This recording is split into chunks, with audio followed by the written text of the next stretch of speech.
Peşman ürəyin dərdi çoxalıb, hədər gedən illər geri dönərmi? Təkliyə qapıldım qəlbi bağlayıb, sevən sevdiyini belə sevər. Heyif boşa gedən zamana heyif,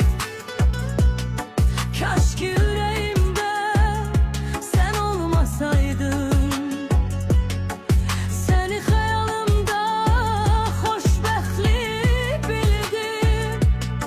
Kaş ki ürəyimdə qəm olmasaydın,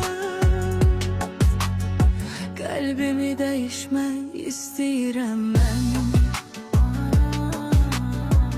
Kağız təgə qapaq heç bir cizgisiz, heç kəsi sevməsin bu ürək daha. Görüm necə gedir həyat sevgisiz, özüm istəmədən, özüm bilmədən illərin yükünü daşıyıram mən. Əgər yox olubsa bütün məqsədim, məqsədsiz nə üçün yaşayıram mən?